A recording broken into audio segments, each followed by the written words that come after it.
Alhamdulillahirabbil alamin wa bihi nasta'inu ala umuri dunya waddin wassalatu wassalamu ala asyrafil anbiya'i wal mursalin sayyidina wa maulana Muhammadin wa ala alihi wa sahbihi ajma'in. Asyhadu an la ilaha illallah wahdahu la syarikalah wa asyhadu anna Muhammadan abduhu wa rasuluh, amma ba'du. Alhamdulillah kita dapat bertemu lagi pada kesempatan kali ini setelah pada pertemuan sebelumnya kita membahas tentang sejarah pengetahuan. Maka kali ini kita akan membahas tentang dasar-dasar pengetahuan. Yang pertama yang harus kita ketahui adalah tentang penalaran. Apa itu penalaran?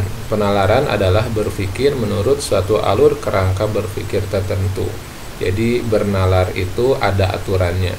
Nah, artinya berpikir yang tanpa aturan, maka itu bukan penalaran. Setiap makhluk, setiap manusia berpikir, tetapi apakah berpikirnya mengikuti suatu alur kerangka berpikir tertentu, maka itu yang nanti akan membedakan. Nah, dengan penalaran ini manusia mampu mengembangkan pengetahuannya dengan cepat dan mantap. Dan penalaran ini pula sebetulnya yang membedakan manusia dari hewan-hewan yang lainnya. Nah, manusia kalau dilihat dari aspek biologis, ya hewan tidak berbeda, sama-sama membutuhkan makanan, sama-sama melakukan reproduksi, dan sama-sama memiliki unsur-unsur fisiologis yang mirip. Tetapi tentu manusia berbeda dengan hewan yang lain karena manusia diberi penalaran.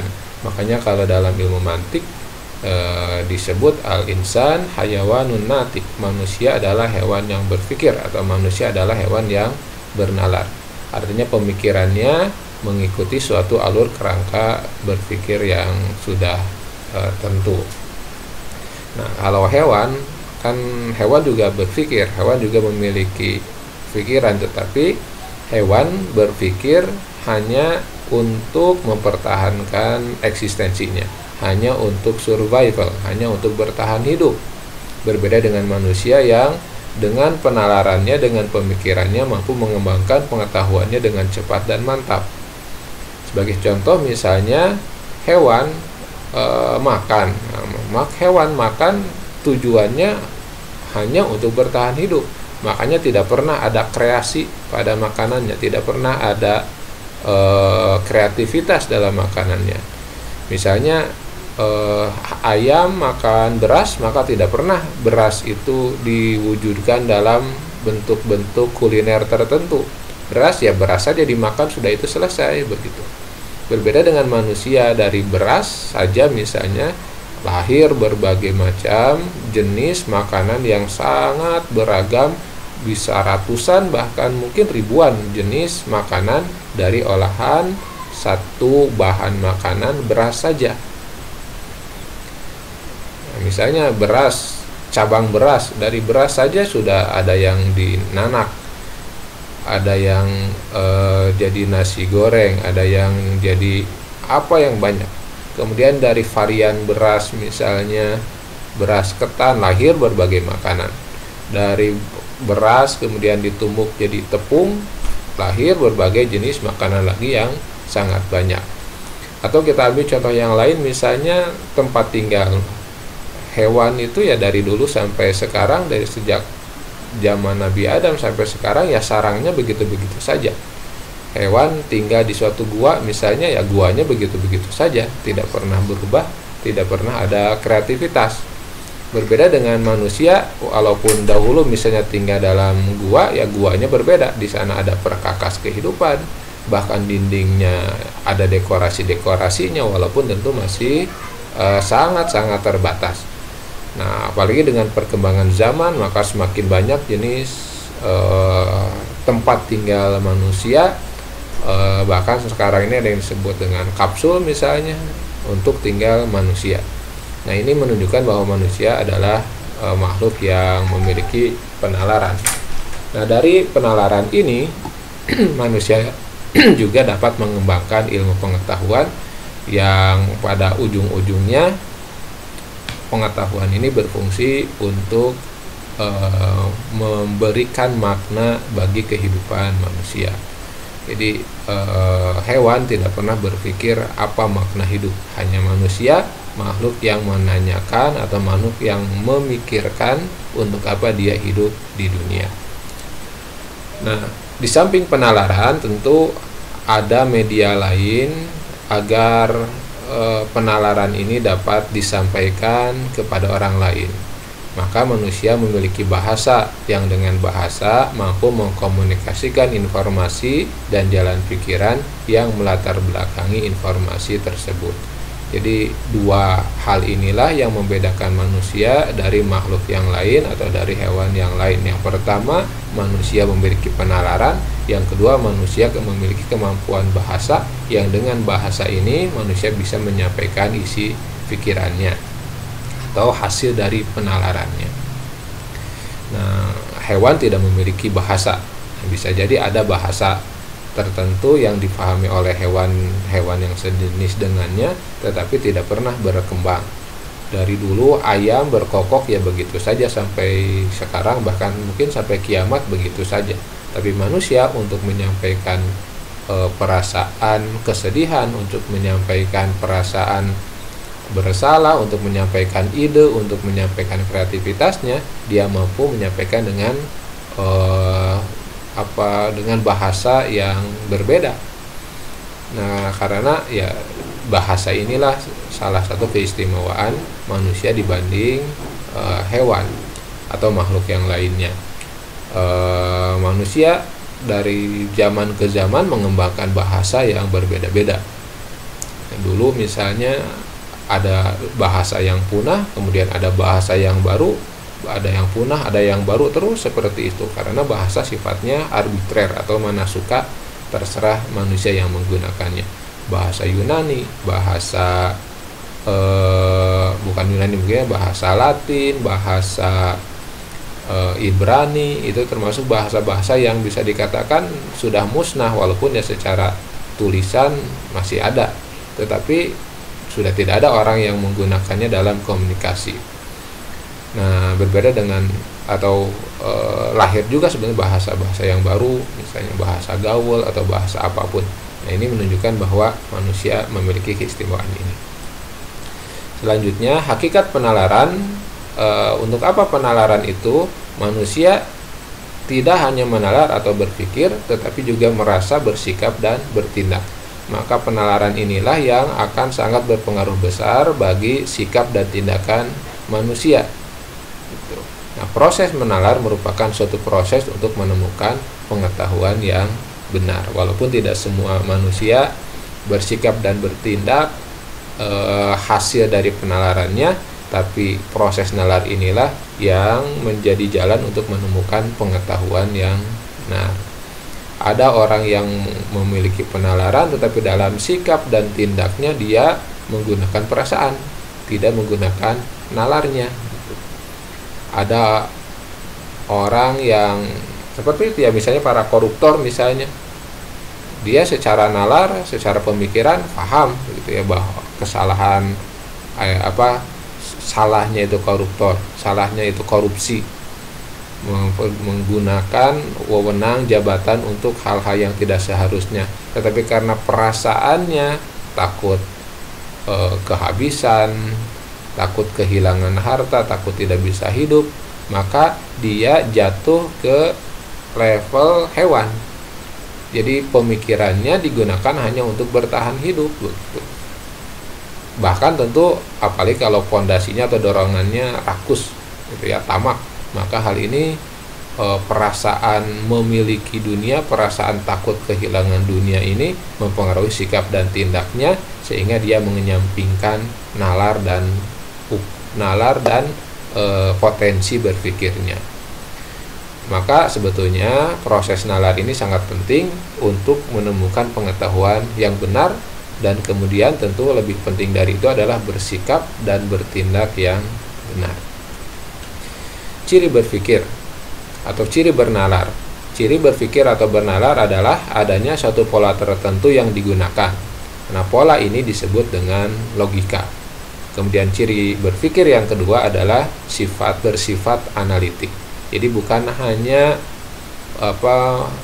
melihat menyimpulkan secara serampangan atau secara tidak mendalam. Ciri berpikir itu adalah sifatnya analitik. Dia menganalisis, berpikir secara mendalam sehingga sampai kepada yang tadi, sampai pada kesimpulan yang benar atau sampai kepada apa yang dia yakini sebagai pengetahuan yang benar. Artinya kalau belum bersifat analitik itu belum disebut hasil penalaran begitu. Tapi mungkin baru hasil penginderaan mungkin gitu ya, dan lain-lain. Lalu selanjutnya alur berpikir yang digunakan dalam penalaran disebut logika.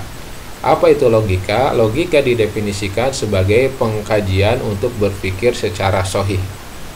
Jadi logika itu adalah proses pengkajian atau alat untuk berpikir sehingga mampu berpikir secara sahih. Ilmu yang mengkaji bagaimana berpikir secara sahih atau secara valid.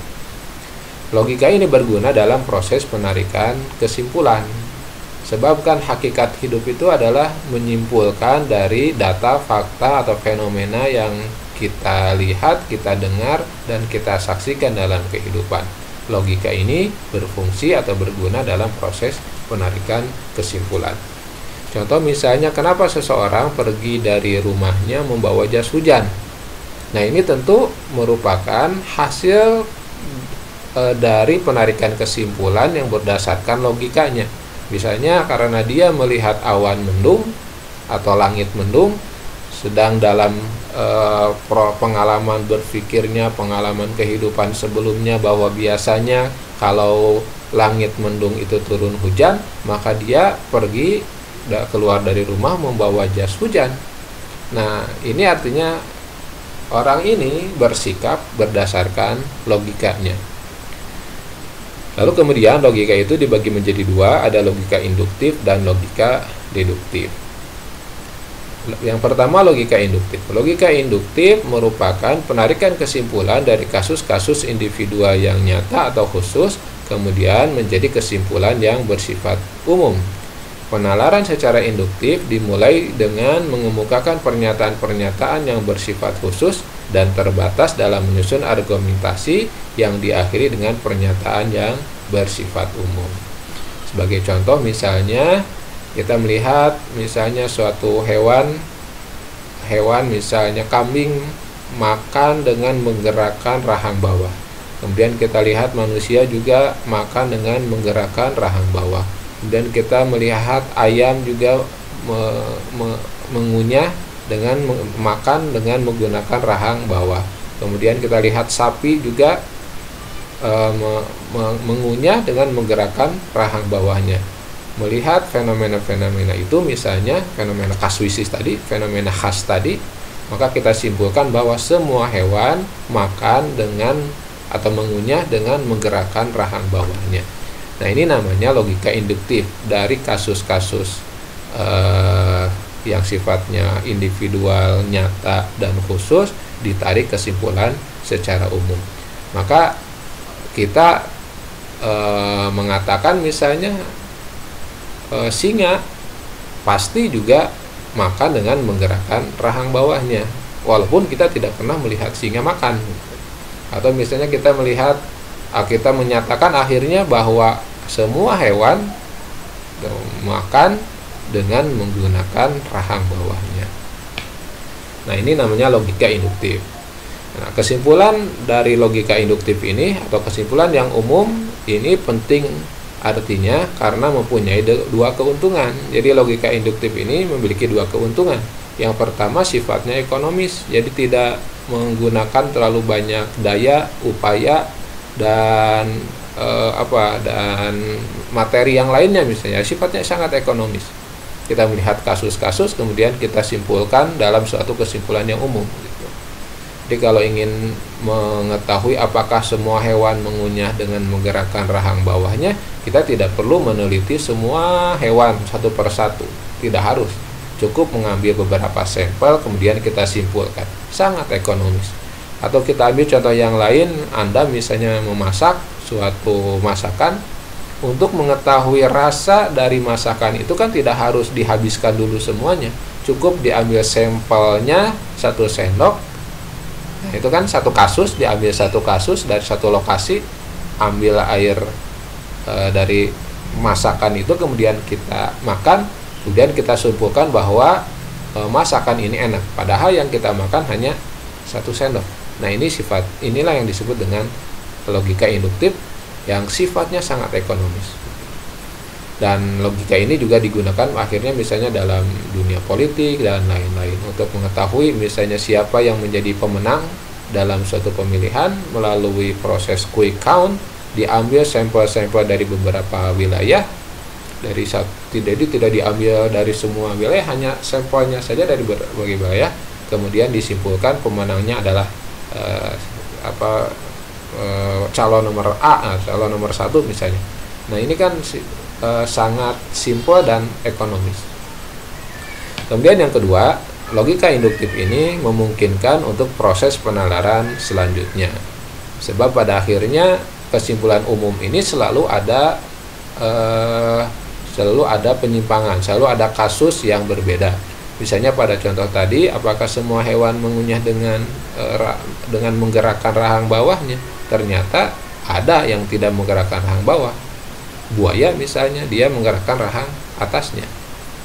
Nah, atau kemudian yang tadi misalnya dalam quick count tadi, apakah valid dari sampel-sampel dari daerah tertentu disimpulkan bahwa calon A sebagai pemenangnya? Ternyata bisa jadi hasil realnya berbeda. Maka dari quick count misalnya perlu dibandingkan dengan real count.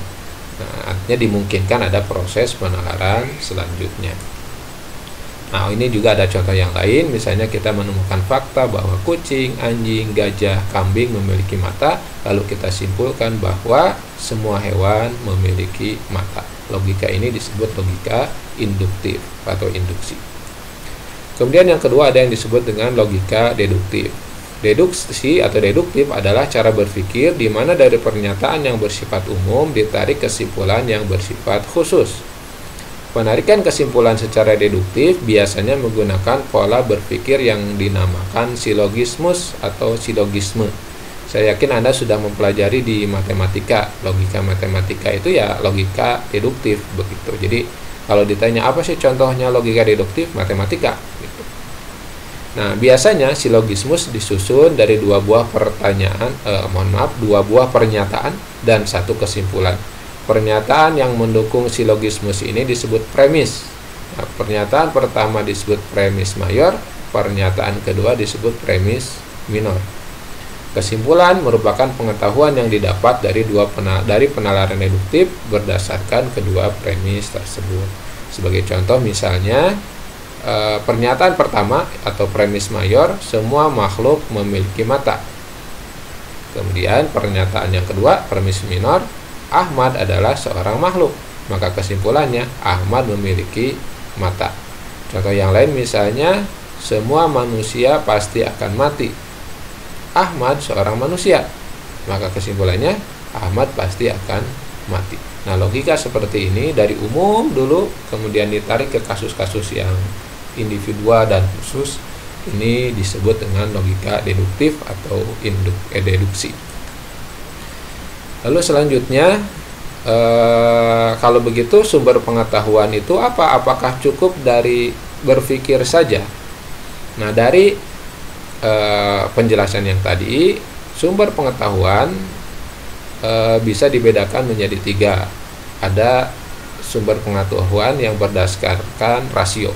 Nah, ini biasanya logika yang digunakan adalah deduksi. Nah, yang barusan. Jadi ada pernyataan umum, kemudian ditarik ke kesimpulan-kesimpulan atau ke individu-individu yang khusus. Nah, sebab menurut rasio atau menurut aliran yang disebut dengan rasionalisme, bahwa ilmu pengetahuan itu sudah ada sejak dulu. Akal atau manusia bertugas untuk menemukan pengetahuan yang sudah ada itu. Jadi kita hanya perlu mendayagunakan akal dan rasio kita sehingga kita akan sampai kepada kesimpulan. Nah, proses yang seperti ini disebut dengan proses berpikir, dan hal ini yang dipegang oleh kaum rasionalis atau rasionalisme, bahwa pengetahuan itu adalah hasil dari proses berpikir. Sedangkan menurut pendapat yang lain, ada sebetulnya sumber pengetahuan itu sebetulnya bukan rasio tapi pengalaman. Sebab sesuatu menjadi ilmu, sesuatu menjadi pengetahuan apabila sudah ada bentuk khususnya dalam dunia kenyataan. Itu misalnya contoh yang tadi, misalnya kita mengatakan bahwa semua manusia akan mati. Semua manusia akan mati. Maka kesimpulan atau pernyataan semua manusia akan mati ini tidak lain adalah akibat bahwa kita punya pengalaman dengan panca indera kita. Kita melihat ada orang mati, kita mendengar ada orang yang mati, dan lain-lain, sehingga kita menyimpulkan semua manusia akan mati. Jadi awal dari pengetahuan adalah pengalaman dulu begitu. Nah, aliran yang kedua ini disebut dengan empirisisme. Nah, selain dua hal ini, kalau dalam Islam misalnya, maka sumber pengetahuan itu ada yang ketiga, yaitu wahyu, atau bisa juga intuisi. Jadi hal ini atau wahyu itu proses mengetahui tapi tidak melalui proses berpikir yang mendalam, radikal, sistematis melalui rasionalisme, tidak juga berdasarkan pengalaman nyata dalam kehidupan, tapi tiba-tiba kita mengetahui sesuatu. Nah, ini disebutnya intuisi. Kalau kepada orang-orang khusus, para nabi misalnya, maka itu disebut dengan wahyu. Nah, inilah tiga sumber pengetahuan. Jadi tidak melulu hanya pada akal, sebab pada akhirnya akal dan pengalaman ini seringkali tidak sesuai dengan kenyataan. Seringkali tidak sesuai dengan kenyataan. Indra bisa tertipu, rasio juga bisa salah berpikir. Maka nanti ada yang disebut dengan wahyu atau intuisi sebagai sumber pengetahuan yang ketiga.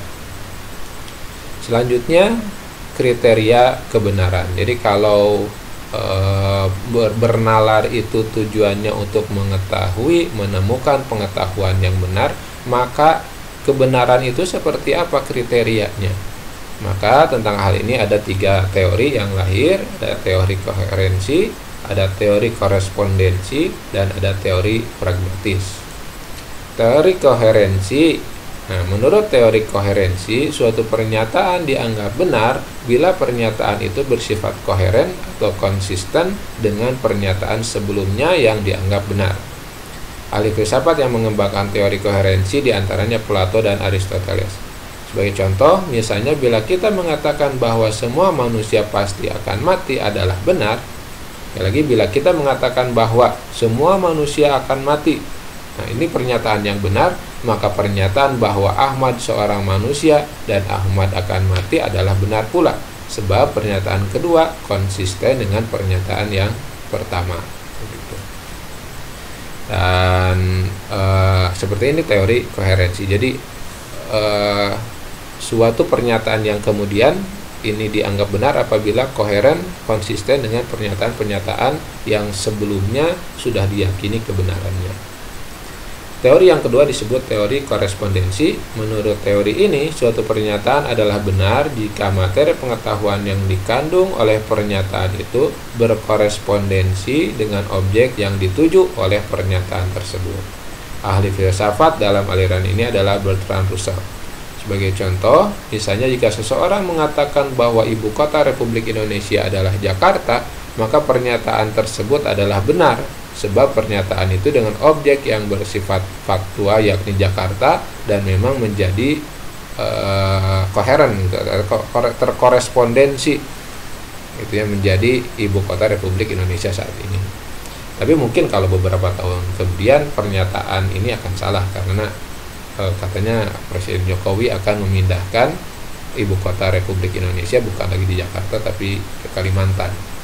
Nah, intinya teori korespondensi mengatakan bahwa suatu pernyataan dianggap benar apabila berkorespondensi dengan objek yang dituju gitu. Misalnya contoh yang lain, api itu panas misalnya. Pernyataan itu betul atau tidak, benar atau tidak, maka ini tergantung maka ini akan dianggap benar apabila berkorespondensi dengan objeknya, dengan apinya. Benar nggak apinya panas? Nah, itu teori korespondensi. Teori yang ketiga adalah teori pragmatis. Menurut teori ini, kebenaran suatu pernyataan diukur dengan kriteria apakah pernyataan tersebut bersifat fungsional dalam kehidupan praktis atau tidak. Nah, teori ini dicetuskan oleh Charles Peirce. Nah, sebagai contoh misalnya ada teori dalam pendidikan, misalnya cooperative learning. Nah, cooperative learning itu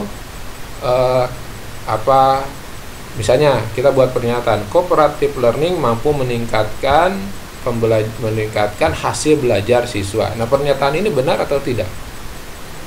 Sekali lagi, cooperative learning mampu meningkatkan hasil belajar siswa. Nah, pernyataan ini benar atau tidak? Nah, pernyataan ini benar atau tidaknya ini dilihat dalam kenyataannya, apakah di dalam proses pendidikan bisa dilaksanakan, berfungsi atau tidak. Nah, itu yang akan menentukan begitu. Ya, jadi teori pragmatis, sesuatu dianggap benar apabila fungsional atau berfungsi dalam praktek kehidupan.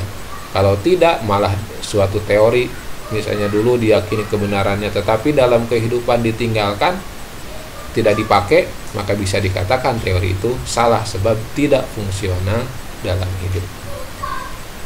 Nah, itu mungkin perkuliahan kita kali ini. Tentu saja tidak cukup menggambarkan keseluruhan dimensi dari dasar-dasar pengetahuan, tapi menurut saya ini cukup untuk pengantar. Untuk Anda ingin mendalami lebih jauh, maka silahkan bisa membaca buku-buku atau jurnal atau pendapat-pendapat dan teori-teori yang lain yang menjelaskan tentang dasar-dasar pengetahuan ini. Mohon maaf apabila ada kekurangan dan kesalahan. Aku qauli hadza wa astagfirullah li wa lakum. Wassalamualaikum warahmatullahi wabarakatuh.